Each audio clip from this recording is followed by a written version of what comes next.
श्री सीताराम जी सरकार की जय। श्री हनुमान जी महाराज की जय। श्री गौरी शंकर भगवान की जय। श्री अयोध्या धाम की जय। श्री सरयू महारानी जी की जय। सब संतन की जय, सब भक्तन की जय। जय जय श्री सीताराम। राम जी जब माता शबरी को नवरा भक्ति का उपदेश देते हैं तो वहां राम जी माता शबरी को सातवीं जो भक्ति बताते हैं, सातम सम मोहि में जग देखा, मोते अधिक संत कर रेखा। मुझसे पहले और मुझसे अधिक संतों को मानो। तो इसी भाव को लेकर आज की कथा है। दिल्ली में एक पंडित जी रहा करते थे, जो दिल्ली है वहाँ एक पंडित जी रहा करते थे, बहुत पहले समय की बात है। उनका नाम था पंडित दीनानाथ जी, और वहाँ सब उनको चाचा जी कहते थे। तो उनका जो गांव था, दिल्ली में तो आके बाद में बसे थे, उनका गांव था रामबन नाम से। तो वहाँ उन्होंने अपने गांव की एक घटना सुनाई। गांव के थोड़ा दूर नदी के किनारे पे एक मंदिर था। वहाँ जो भगवान विराजित थे वो भगवान थे विपिन बिहारी के नाम से प्रसिद्ध थे। वहाँ के जो पुजारी थे भगवान के भक्त थे और सदग्रस्त थे। उनकी जो धर्मपत्नी थी वो भी पुजारी के साथ में मंदिर की सेवा में रहा करती थी। उनका नाम था सुमति। नदी के ठीक उस पार एक वृद्ध संत कुटिया बना के रहते थे। कभी कभी मंदिर में भगवान के दर्शन करने आया करते थे, कि शरीर वृद्ध था तो सदा आते नहीं थे। तो अश्विन की जो नवरात्रि आती है उसका पहला दिन था, और जो महात्मा जी थे वो रात में नदी पार करके आ रहे थे, और बरसात के पानी से जो घाट का जो किनारा रहता है वो कट गया था और वहाँ पे गहरा गड्ढा हो गया था। तो महात्मा जी का पैर वहाँ फिसल गया और हा राम करते हुए गड्ढे में गिर पड़े। इधर इस पार मंदिर में आरती हो रही थी। तो आरती में जो भक्त लोग आए हुए थे उनमें से किसी ने कहा, अरे वो जो सामने बूढ़े बाबा जी हैं महात्मा जी, वो घाट के किनारे गड्ढे में गिर गए हैं, उठ नहीं पा रहे हैं। वो तो हम चले आए, मंदिर में आरती हो रही थी, हमने सोचा आरती छूट जाएगी तो हम चले आए हैं जल्दी में, हम जाके उन्हें निकालेंगे। तो जैसे ही पुजारी जी के कान में ये बात पड़ी, उन्होंने भगवान की आरती वहीं की वहीं अधूरी छोड़ दी। कहते हैं ना कि भगवान की आरती हो तो अधूरी नहीं छोड़नी चाहिए, भगवान की आरती को भंग नहीं करना चाहिए। लेकिन किस परिस्थिति में भगवान की आरती को भंग किया जा सकता है?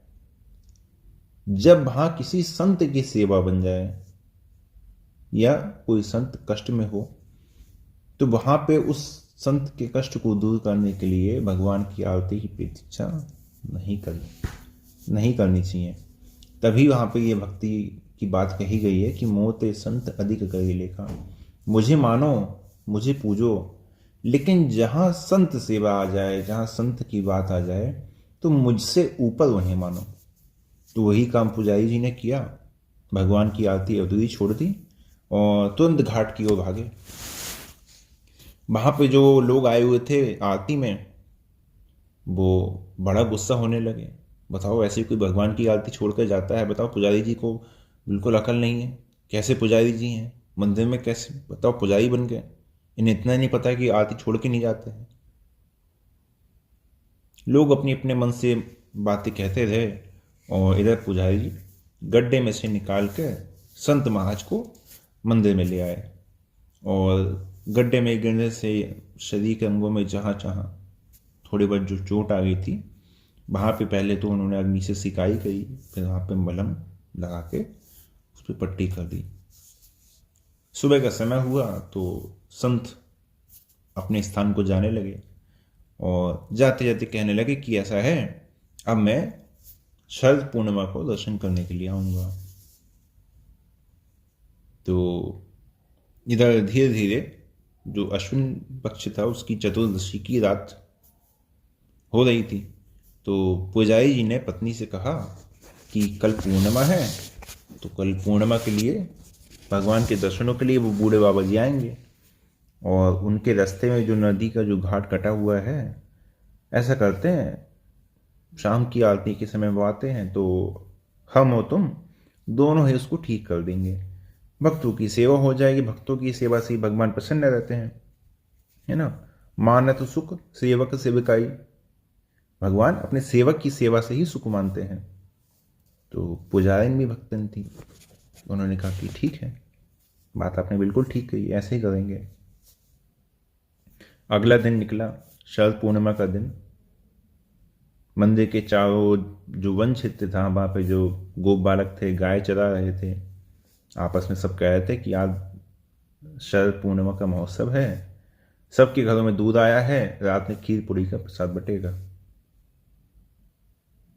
इधर मंगला आरती जब हो गई तो पुजारी जी ने कुदाल लिया, और जो पुजारिन थी साथ में, उन्होंने टोकरी ले ली, दोनों घाट की ओर चल दिए। घाट से थोड़ी दूर पुजारी जी मिट्टी खोद रहे थे, और पुजारी से कहा कि मैं मिट्टी खोद रहा हूँ और तुम ऐसा को टोकरी में भर भर के गड्ढे में डाल देना, जिससे गड्ढा भर जाएगा, तो महात्मा जी को आने में दिक्कत नहीं होगी। तो पुजारी टोकरी में इकट्ठा करती और इकट्ठा करके मिट्टी भर भर के गड्ढे में डाल रही थी। सुबह के लगभग 10 बज गए होंगे, है ना। और उस समय सूर्य का जो ताप होता है, मौसम होता है, गर्मी का मौसम हो जाता है उस समय। और ऊपर से जो पुजारिन थी वो गर्भवती थी, और इसी महीने उनका हो सकता था कि प्रसव भी हो जाए, तो उन्हें तो कष्ट था ही, लेकिन पुजारी जी ने उनके कष्ट पर ध्यान दिया नहीं। वो अपने कार्य में लगे हुए थे, और काम के साथ में जब जब कुदाल मारते सीताराम सीताराम सीताराम संकीर्तन हो रहा था। थोड़ी देर बाद क्या हुआ, पुजारी का जो मुख है सूखने लगा। तो काम करत तन से मन से सहत दुख, मुख से जपत नाम श्याम ये दुबीर के। काम कर रही थी, मन में बड़ा दुख था, है ना, क्योंकि महात्मा जी को कष्ट होता था, मन से नाम जप कर रही थी। देखी विनीत शीघ्र सती को सहायक बन, बन से सिधायो एक बालक अहीर के। उतने में एक छोटा बालक आया उनके पास, टोकरी उठाई ठानी काम को न डोलो कहूं, बोली मधुर वाणी मधुर बोलो हरिया पर पीर को।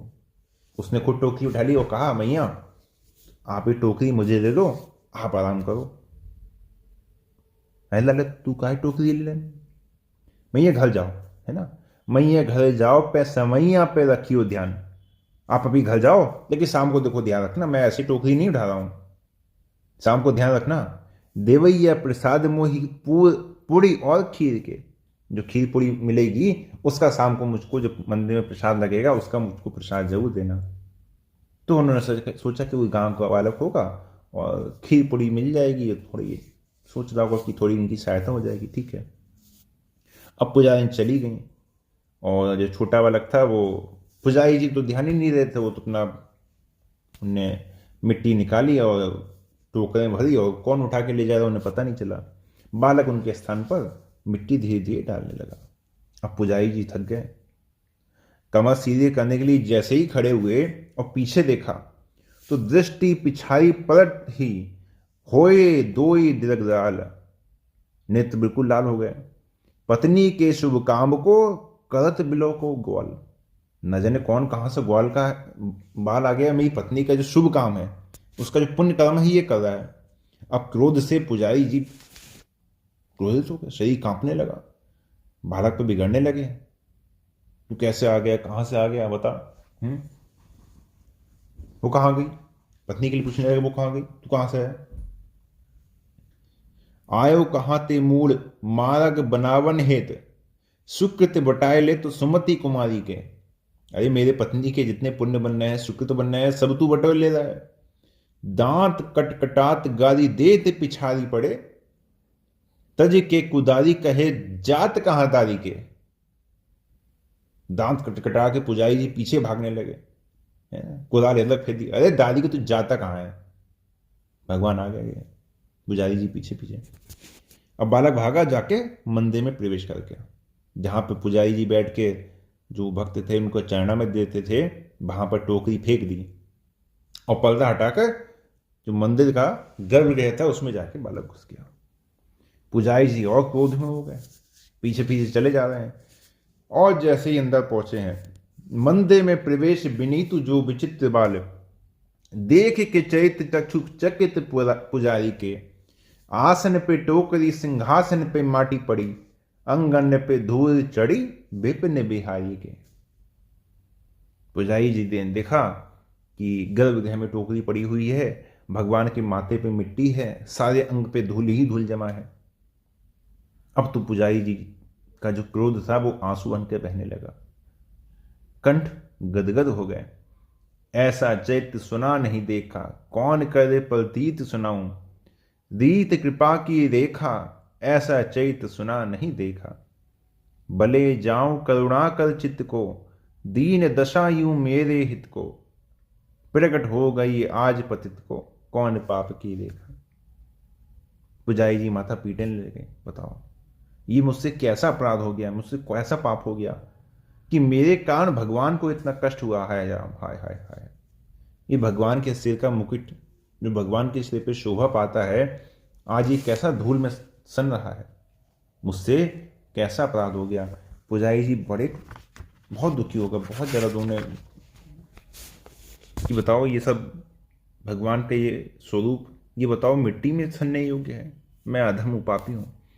उसी समय मंदिर से भगवान ने आकाशवाणी की, पूर्ण जागा तुम दोहिते, भक्ति सफल सातवी तो हिते।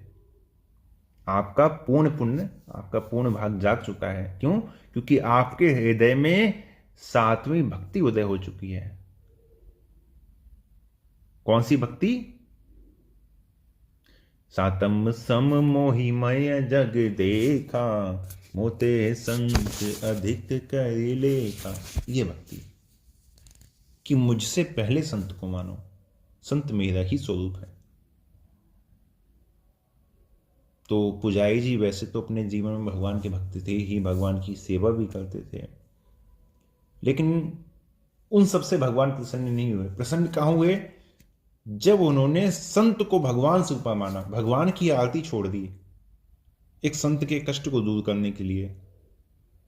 जब भगवान ने देखा कि हाँ, इनके लिए संत मुझसे बड़े हैं, यही 7वीं भक्ति है। और आज के लिए यही विश्राम देते हैं। जय जय श्री सीताराम।